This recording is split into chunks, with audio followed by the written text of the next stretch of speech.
आज हम लोग पढ़ने वाले हैं मूविंग चार्जेस एंड मैग्नेटिज्म। तो सबसे पहले हम लोग पढ़ते हैं मैग्नेटिक फील्ड एंड डायरेक्शन के बारे में।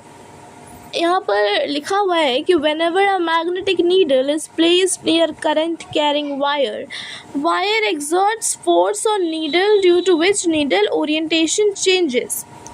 तो जब भी एक मैग्नेटिक नीडल जो होता है किसी भी करंट कैरिंग वायर के पास आप रख देते हो तो वायर उस नीडल पे फोर्स लगाता है, जिसके कारण नीडल का जो ओरिएंटेशन है या डायरेक्शन है वो चेंज हो जाता है।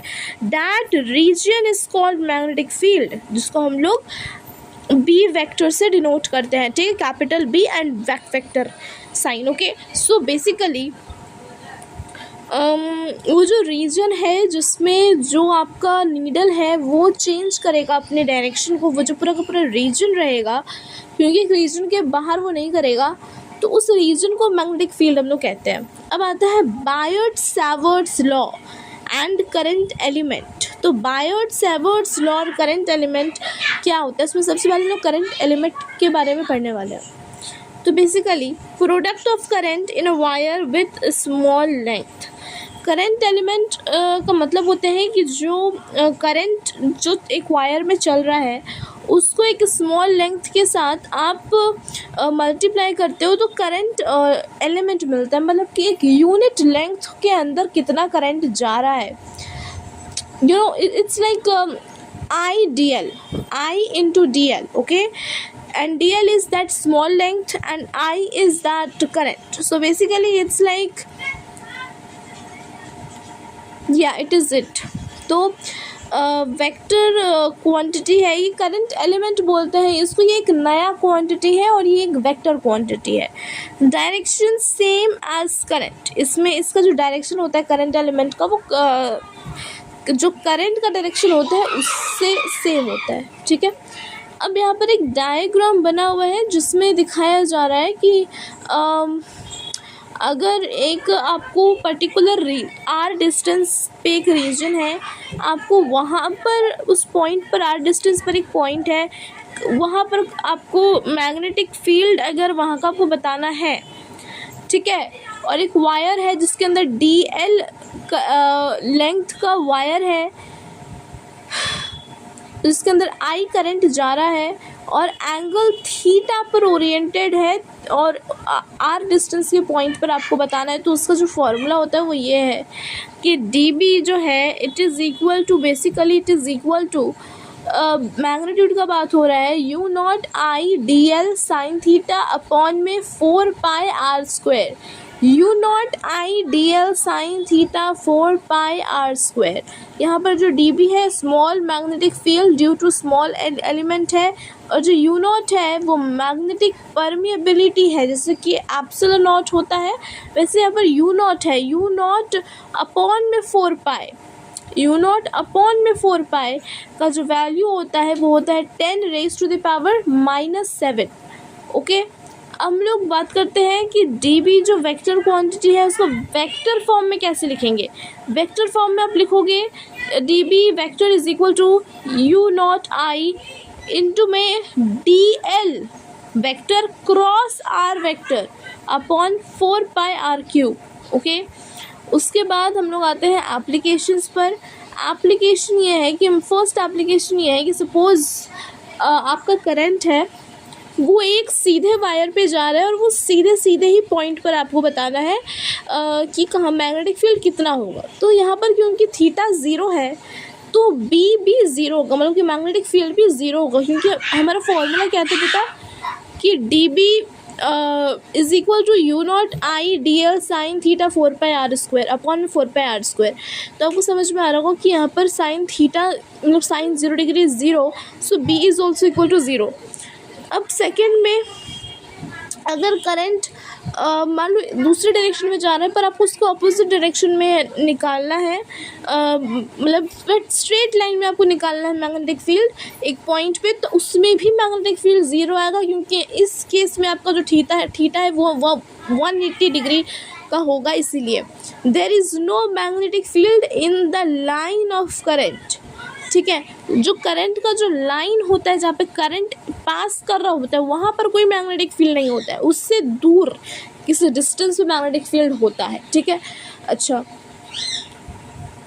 मतलब बोला जा रहा है कि जो लाइन में जो करंट चल रहा है उस सीधे स्ट्रेट लाइन में कभी भी मैग्नेटिक फील्ड नहीं होता, किसी एंगल पर ओरिएंटेड होगा, मतलब it should be in an angle, not 0 degree and not 180 degree, in some random angle, तो ही जाकर कुछ आपका मैग्नेटिक फील्ड आता है।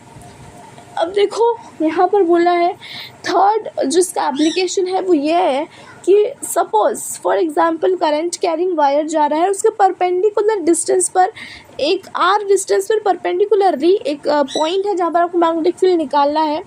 तो उस केस में आप क्या करते हो, एक लाइन ड्रॉ करते हो उस वायर के दोनों एंड्स पे और उस पॉइंट से जॉइन करके, ठीक है। तो वो एक ट्रायंगल की तरह बन जाता है, एक जगह पर θ1 होता है, एक जगह पर θ2 एंगल बन रहा होता है, ठीक है।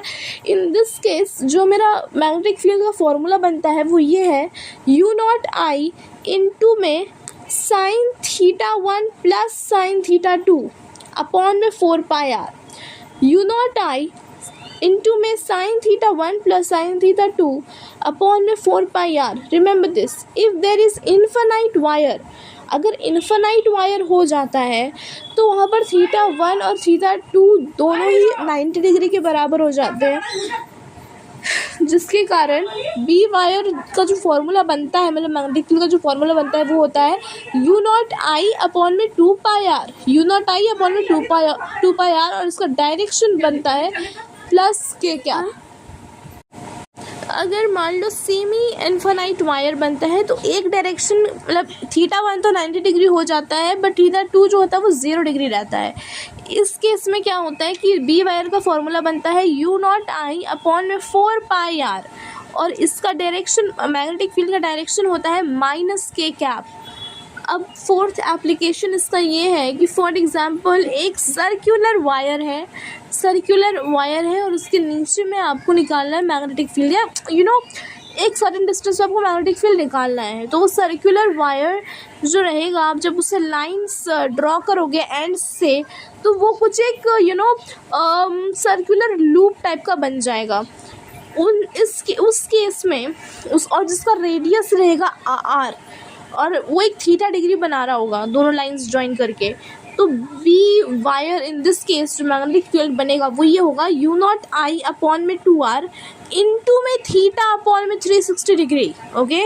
U0I अपॉन में 2r इंटू में θ अपॉन 360 डिग्री, या फिर आप ये कह लो कि 360 डिग्री, क्योंकि हम लोग 2π भी लिख सकते हैं। इन केस अगर θ आपको रेडियंस में दिया हुआ है तो आप ये फॉर्मूला यूज़ करोगे U0I अपॉन में 2r इंटू में θ अपॉन में 2π, ठीक है। उसके बाद देखो क्या लिखा हुआ है कि current in same direction null point between wires.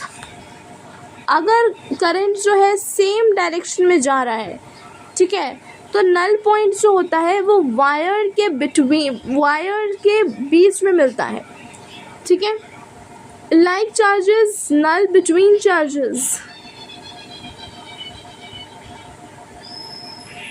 और अगर लाइक चार्जेस है तो जो नल पॉइंट होता है वो बिटवीन चार्जेस मिलता है, बीच में मिलता है। Null point always closer to smaller